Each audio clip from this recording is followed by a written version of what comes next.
Seja bem-vindo, seja bem-vinda a mais um podcast aqui do nosso canal Impulser Academy. E é muito bom que você esteja aqui acompanhando essa série de podcasts com os palestrantes do nosso primeiro Congresso Impulser Conference, que vai ser realizado a partir agora do dia 26 de maio aqui na internet. Então é uma alegria muito grande poder contar com pessoas como você nessa nossa audiência aqui. E o intuito desse podcast é que a gente possa trazer um pouco, né, da versão desses palestrantes, mas da versão pessoal deles, o que que eles fazem, o que que eles gostam, como é que foi a trajetória de carreira deles, por que que eles chegaram nesse momento da vida deles profissional, o que que eles estão fazendo, por que que eles estão fazendo o que eles fazem. Então, é muito importante a gente conhecer as pessoas que estão transmitindo conhecimento, que estão transmitindo sua experiência para a transformação humana. E especialmente quando a gente trata de saúde mental, saúde emocional, saúde física, saúde financeira, ou seja, quando a gente olha para a nossa vida, né, de uma forma integral, precisamos ter pessoas de confiança, pessoas qualificadas para poder dar essa orientação que tanto precisamos para que a gente possa ir para um próximo nível, tanto na qualidade de vida como para o nosso próprio bem-estar. E hoje eu estou aqui com esse palestrante que estará com a gente na próxima semana. Ele também é gaúcho de Porto Alegre, eu não conheço pessoalmente, mas a gente já tem um vínculo aqui também de amizade, trocando informações. A nossa entrevista que nós realizamos, então foi muito legal. Ele é esposo de uma outra palestrante que vai estar aqui com a gente também, que é a Lisete, mas esse palestrante aqui, que a gente tem a honra e a alegria de ter agora nesse podcast. Ele é psicólogo, né? Então ele tem diversas formações. Vocês vão ver aqui, ele é graduado em inteligência emocional e psicologia transpessoal. Ele é master trainer em hipnose, gestalt terapia, constelação sistêmica. Ele é doutor honoris causa em psicologia da educação, se não me falha a memória. E assim, já Isso. tem mais de 2.000 palestras em empresas e também nas instituições de educação. Então, é uma máquina de conhecimento e de experiência que está aqui presente para nosso congresso e colocar para cada um de vocês toda essa sabedoria e conhecimento. Então, seja muito bem-vindo, Neroni Sabe. É uma alegria para mim. Primeiramente, quero agradecer, Antônio, pelo convite, né? Estar aqui e poder compartilhar um pouco da nossa caminhada, né? E, na verdade, sabedoria é algo que nós estamos sempre buscando, né? Porque somos seres imperfeitos em busca de mais evolução, né? E aqui também veio para aprender, também, aprendermos juntos, né? A respeito dessa inquietação que já é falada há 3, 4 mil anos atrás, quando já Zoroastro já se referia à ansiedade, né? E depois Salomão se referiu nos provérbios, Buda, Jesus e assim por diante. E chegando, passou por Sócrates, né?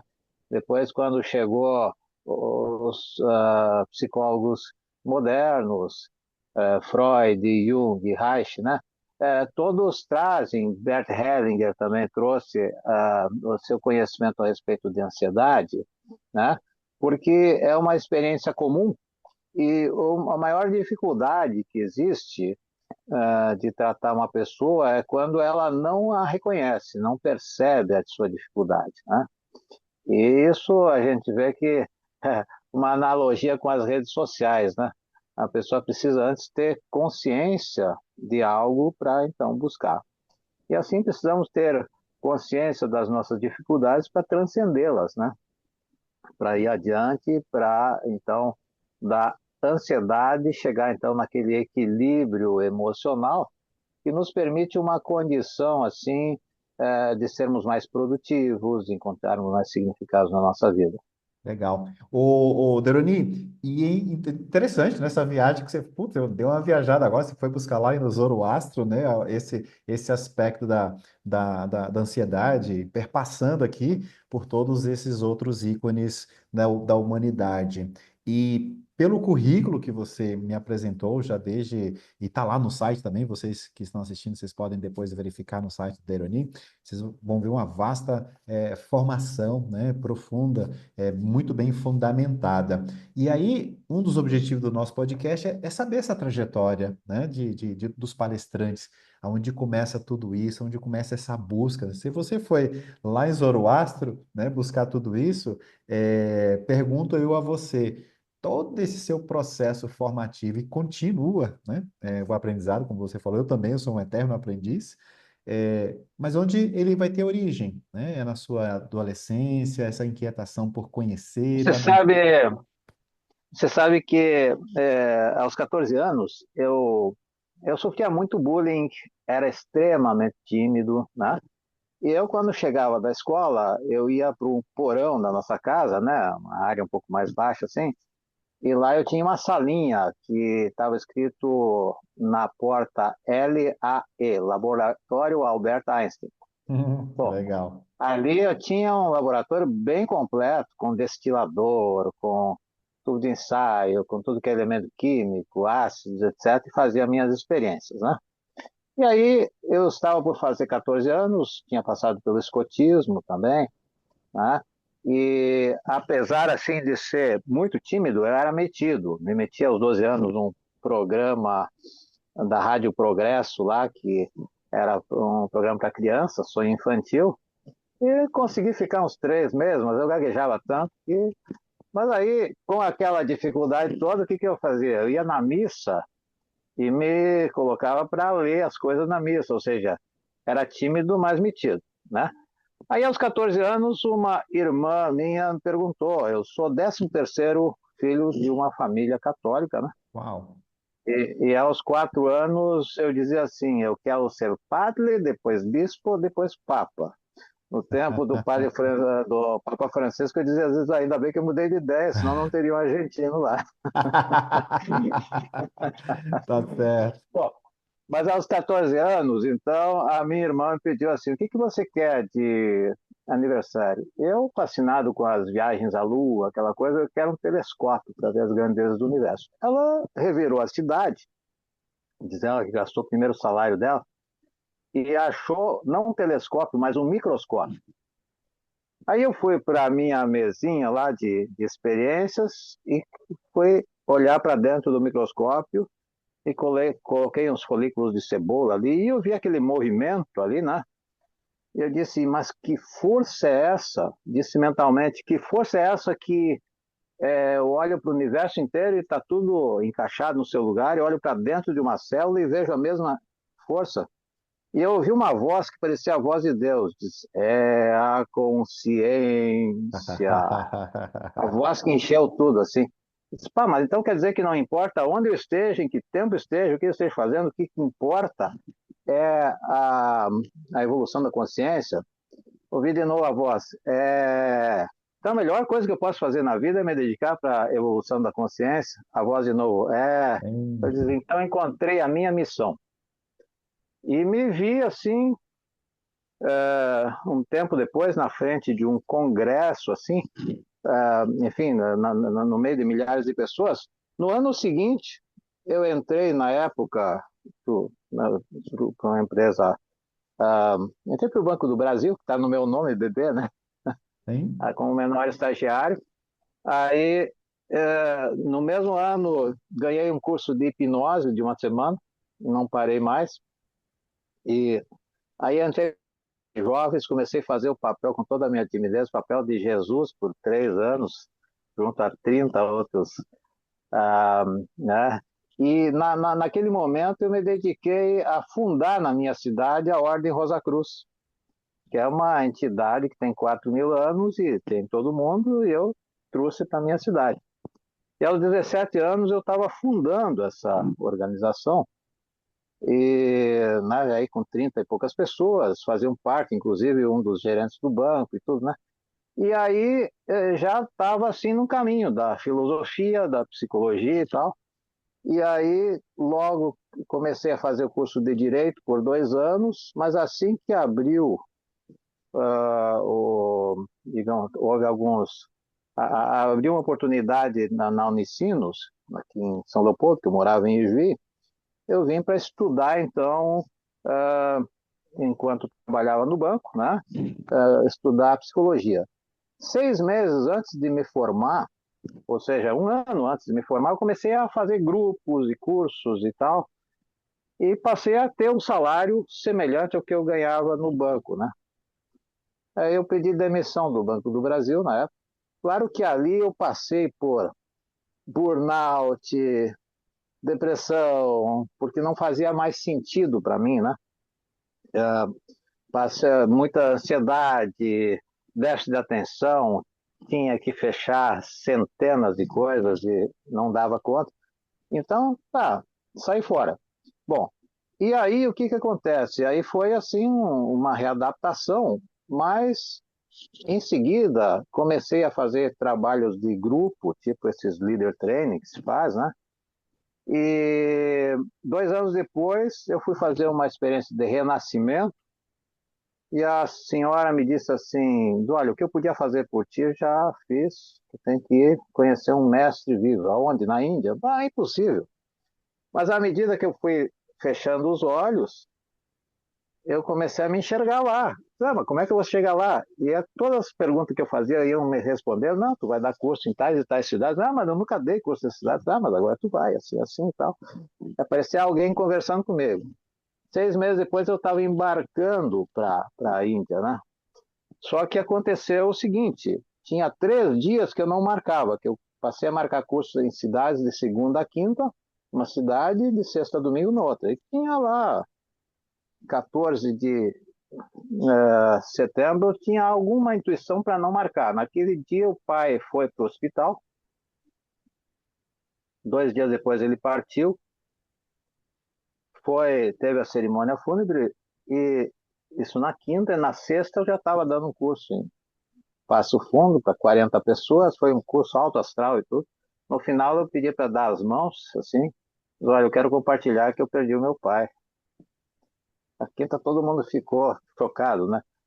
E aí o meu inglês, ele começou digamos assim, ele ficou, não sei, eu tive um bloqueio, e quando eu entrei no avião indo para Londres, a aeromoça perguntou, tio coffee? Eu não entendia nada. E aí eu cheguei lá, bom, então a primeira coisa que eu vou fazer, eu fiz um curso de massagem, uns 15, 20 dias, e algumas coisas assim, no sentido que não precisava falar muito. Aí eu fui para o norte, 30 horas de viagem, e no meio do processo de ir para o norte, eu tive uma experiência assim, 30 horas de viagem e todo mundo ali com seus turbantes e tal. E de repente eu entrei num estado de felicidade, de plenitude, e perguntei o que é que eu estou sentindo. Veio a palavra bem-aventurança. Rapaz, foi talvez a experiência mais transcendente que eu tive na minha vida. Pô, eu fiquei ali olhando aquelas pessoas num estado de profunda serenidade, e daí, de repente, todos dentro do vagão se levantaram, 40 pessoas, e começaram a falar num nível de entusiasmo assim, maravilhoso, né? E eu pensei, pô, todos eles entraram no mesmo estado de consciência.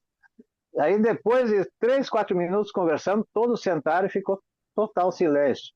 Até hoje eu não compreendo o que aconteceu ali, né? Mas aí eu cheguei lá no norte, com o meu inglês muito ruim ainda, e fui conversar com o senhor de 80 anos, eu tinha 30, e começamos a conversar. Daqui a pouco comecei a entender tudo que ele dizia, ele entender tudo que eu dizia e tal, e começamos a falar de astronomia e não sei o que e tal.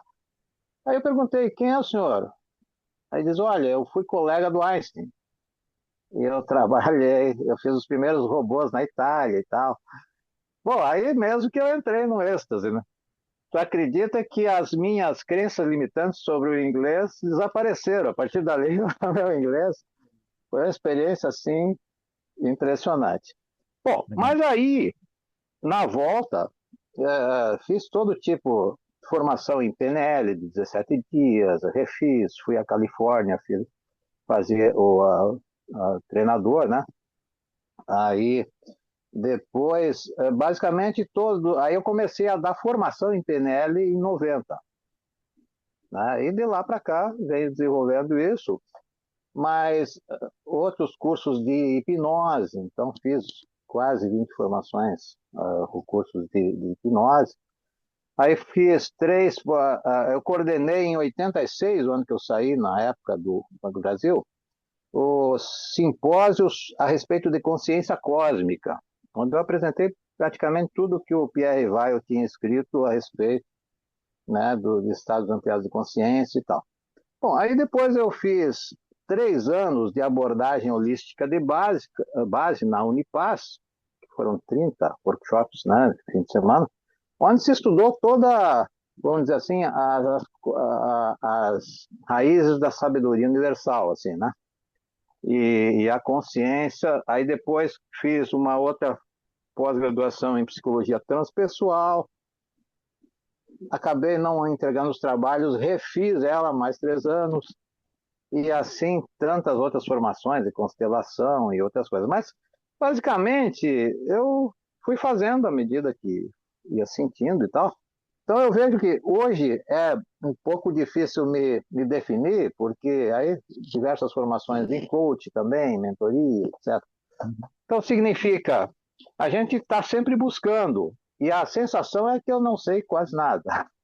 Então você está como Sócrates, né? Quando Sócrates dizia que a única coisa que sei é que nada sei, né? Ao negar todo o seu conhecimento para continuar buscando nesse sentido, né? Eu estou conversando aqui com o Deroni Sabe, diretamente aqui do Rio Grande do Sul, trazendo para vocês o conhecimento, as experiências e as histórias, né? Desse nosso palestrante aqui do nosso congresso.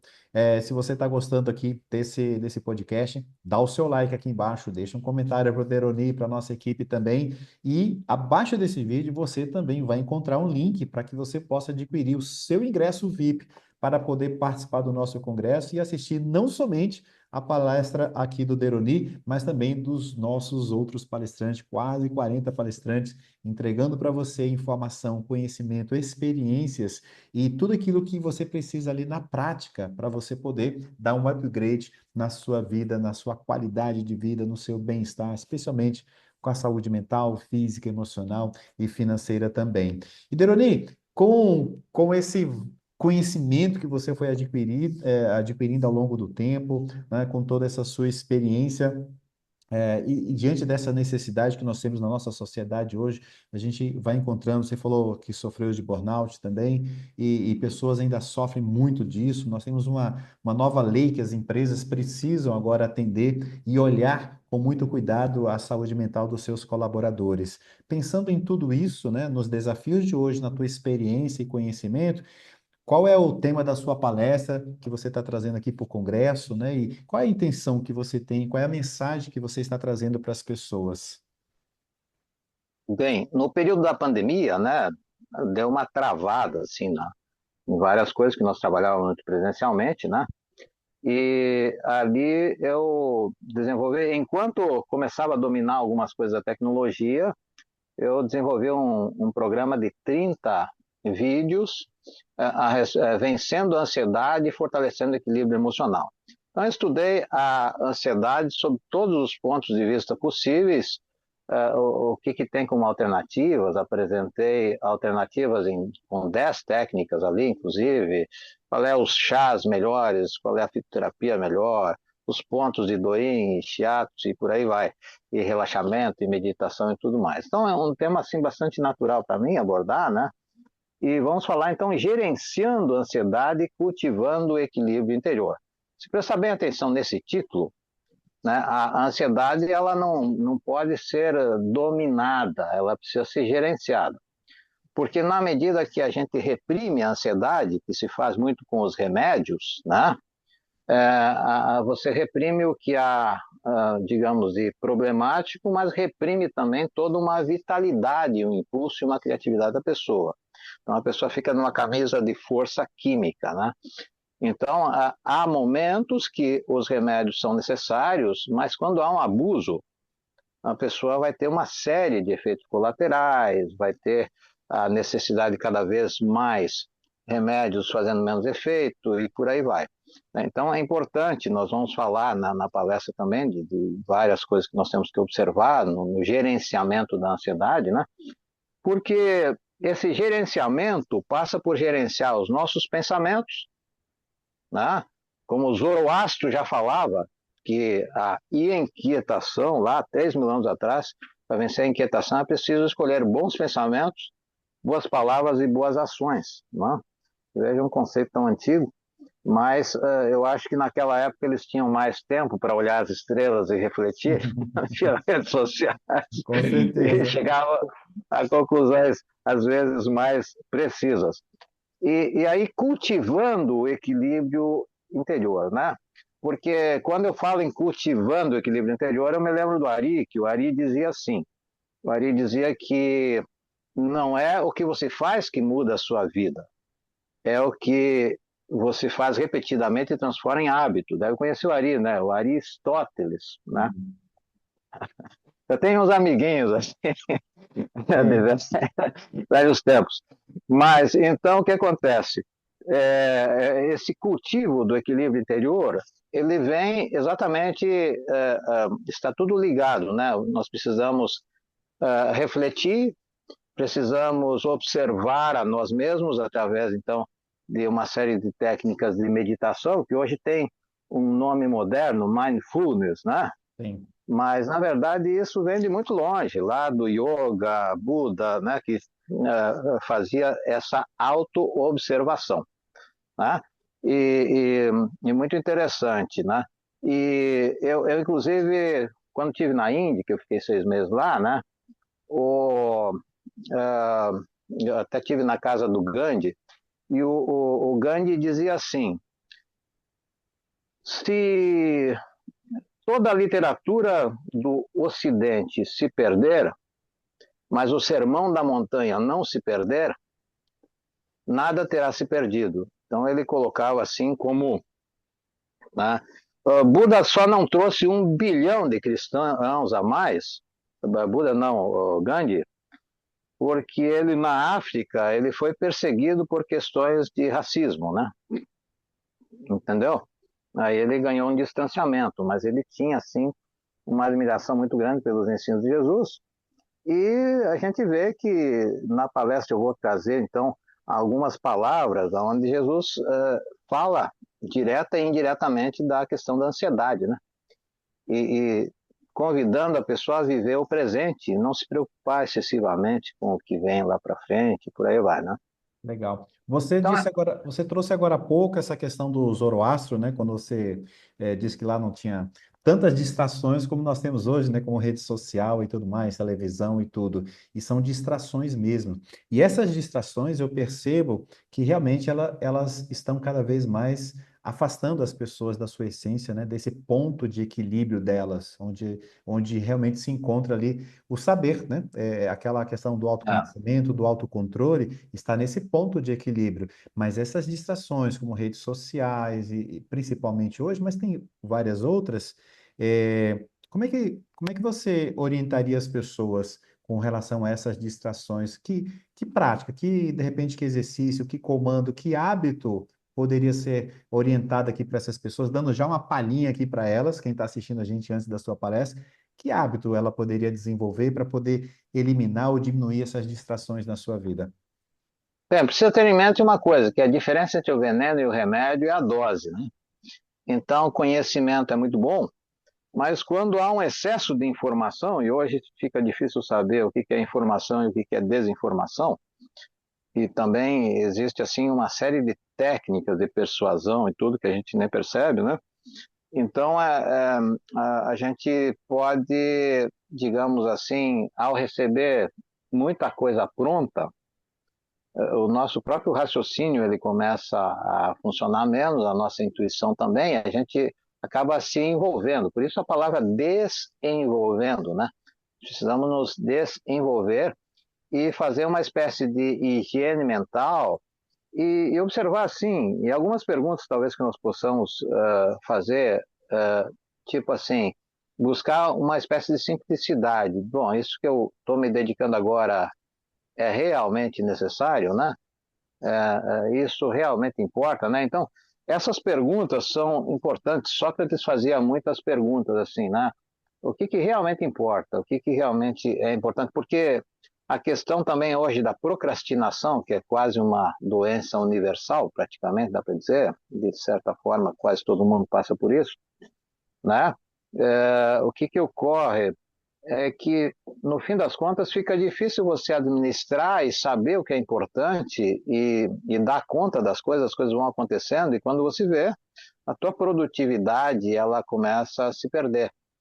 Então, é muito importante também, porque às vezes assim, a pessoa sai de casa, tá já com o celular, já vai caminhando, no carro, tá olhando o celular ali, correndo risco de acidente e por aí vai, e uma coisa em cima da outra.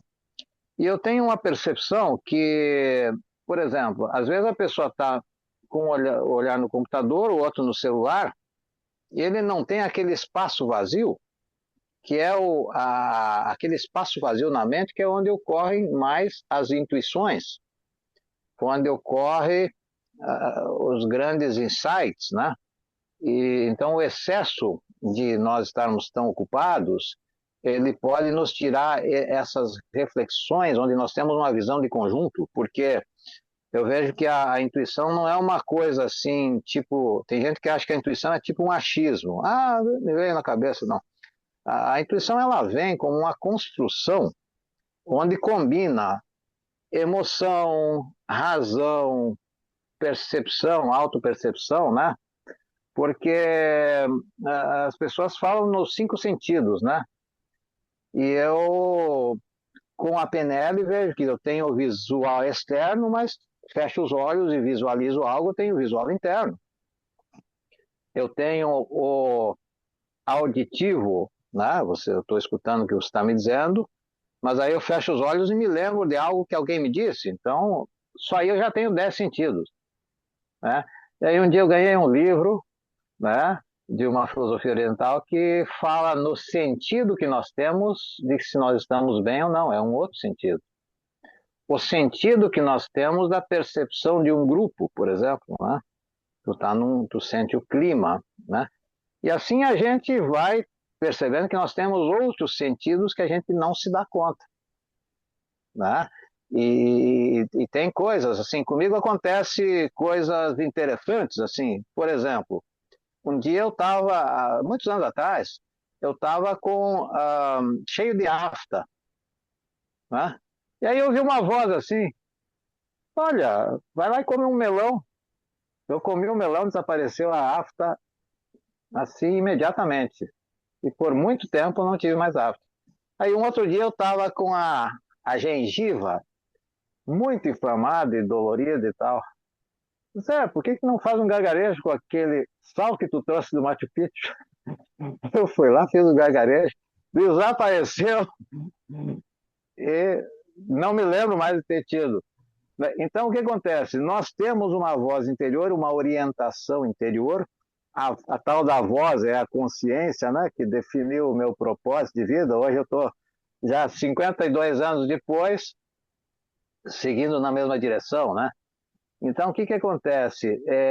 Se nós prestarmos bem atenção a essa voz interior, essa orientação interior, só que para ela acontecer, a água tem que estar limpa, né? Se tiver mágoa, se tiver ressentimento, coisas desse tipo, é mais difícil acessar a intuição, né? Então precisa ter uma certa paz interior e precisa ter espaços, né? Espaços vazios. E a gente, não sei, eu mesmo chegou um ponto que eu até na hora de ir pro banho levava o celular escutando alguma coisa.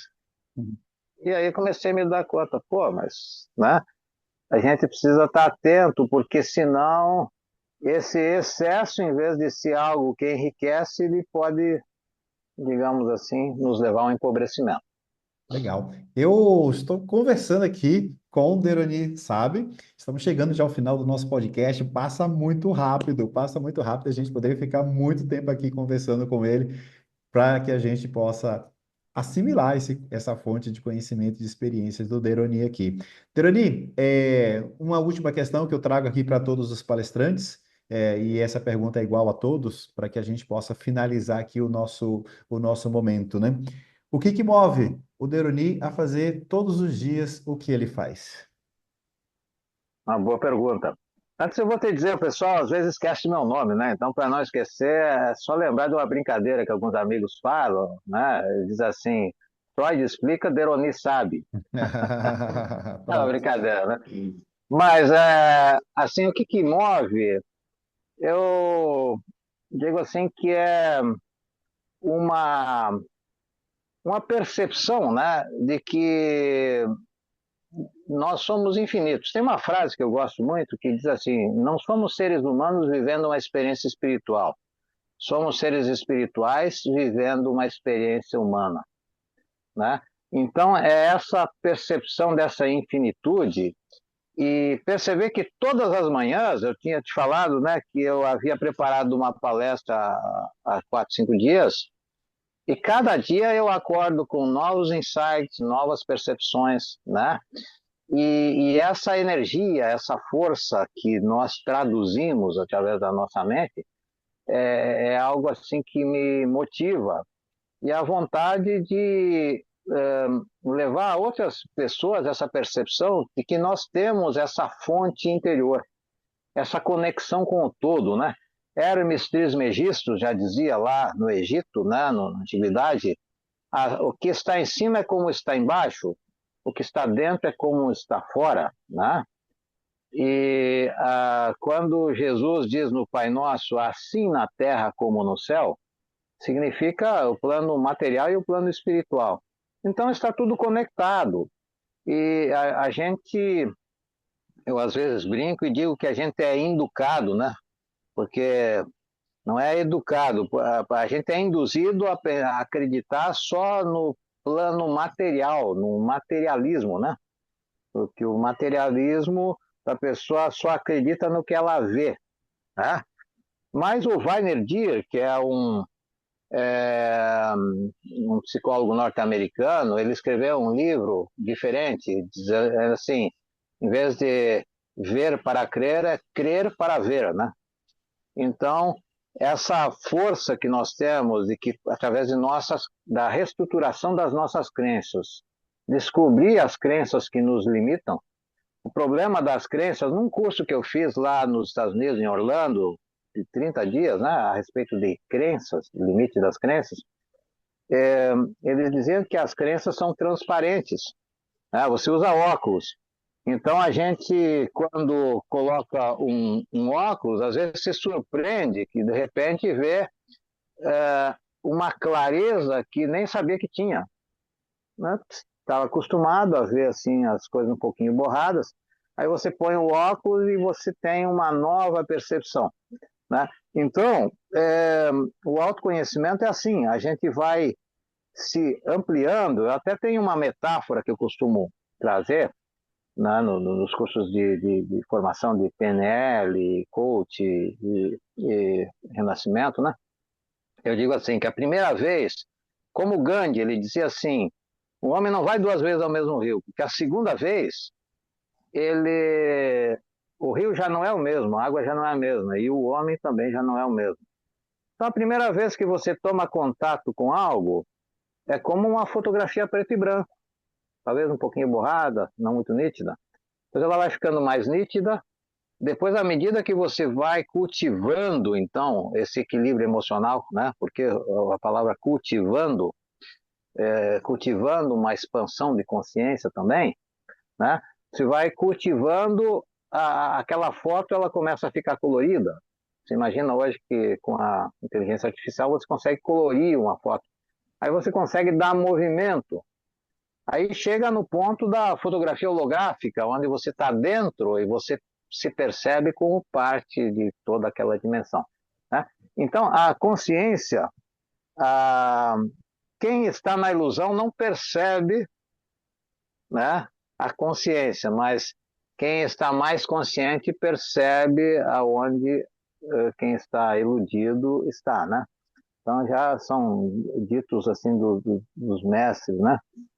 Muito E eu bom. vejo assim que a gente precisa aprender com todos os mestres que vêm a nós, né? Porque às vezes a pessoa faz uma oração e a resposta pode vir nas palavras de uma outra pessoa que ele nem considera, né? Às vezes a resposta, porque não vai Deus se materializar na frente e trazer a resposta, né? Você faz uma oração, ela pode vir através de uma percepção, de uma colocação de alguém, e alguém que às vezes você não daria nada, mas aquela pessoa te dá, às vezes, um elo perdido entre uma coisa e outra, né? Então a gente está atento e para a gente perceber essas coisas todas precisa vencer o orgulho, precisa vencer o medo, a falta de autocontrole e assim por diante. E no fim tudo isso começa esse crescimento naquilo que o yoga já ensinava, na consciência da respiração, né? A consciência corporal. Legal. Mas essa consciência você vai trazer para a gente lá na palestra, porque nós já estouramos nosso tempo aqui do nosso podcast. Eu ficaria o dia inteiro, mas nós temos aqui ainda outros palestrantes para serem trazidos aqui nesse podcast. E eu sou muito Legal. grato a todos vocês que participaram aqui até Também sou agora. grato. A você, Neroni, pelo seu tempo, pela sua entrega, né? A gente percebe que você realmente deseja compartilhar tudo isso com as pessoas e é fantástico, porque eu sou dessa linha, eu gosto de entregar aquilo que eu já aprendi, que eu estou desenvolvendo com as pessoas, isso é muito, muito bom. Quem quiser encontrar o Deroni nas redes sociais, vai lá no arroba dele, deroni.sabe, com dois Bs e I no final. Então vocês vão encontrar lá e vocês podem interagir, fazer perguntas, e o Ah, Deroni com certeza vai e a interagir com pessoa vocês. E a pessoa entrando ali, ela vai ver ali também canal do YouTube, vai Sim, ver sim. outros canais. Legal, muito bom. Então eu agradeço profundamente a cada um de vocês, Doreni, pelo seu tempo, pela confiança que você depositou na Cibele, em mim, em toda a equipe aqui do Impulser Academy, para que a gente possa levar transformação, conhecimento, experiência para as pessoas. Então, peço aqui que rapidamente você conclua aqui a sua apresentação nesse podcast e reforce o convite para as pessoas participarem do primeiro Congresso Impulser Conference. Eu quero dizer que essa é uma iniciativa extraordinária, assim como eu trouxe alguns conhecimentos, muitas pessoas brilhantes estarão aí, né?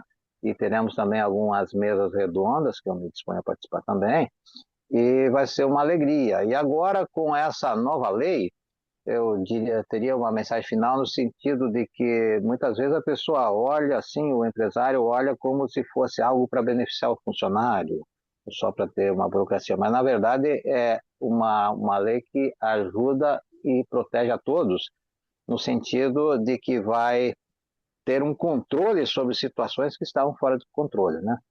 Com certeza. Então, a palavra final que eu gosto de deixar é que o Gandhi dizia: sejamos a transformação que desejamos para o mundo.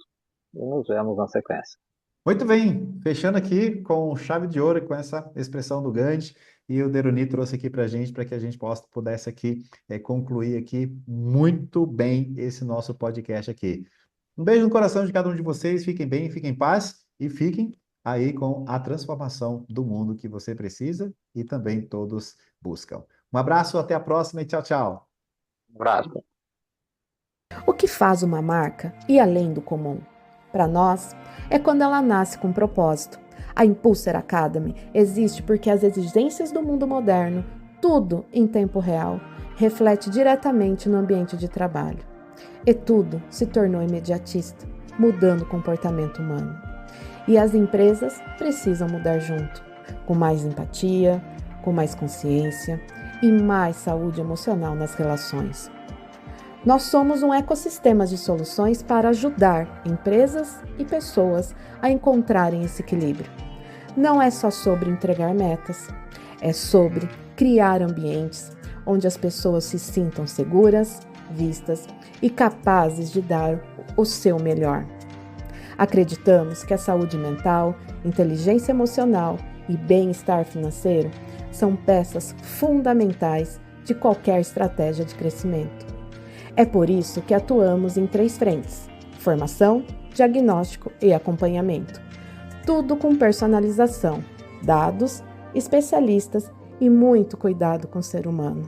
A Impulser é sobre isso: transformar empresas de dentro para fora. Com resultados, sim, mas com propósito acima de tudo. Porque no fim, marcas que cuidam de pessoas crescem com mais força e com mais alma.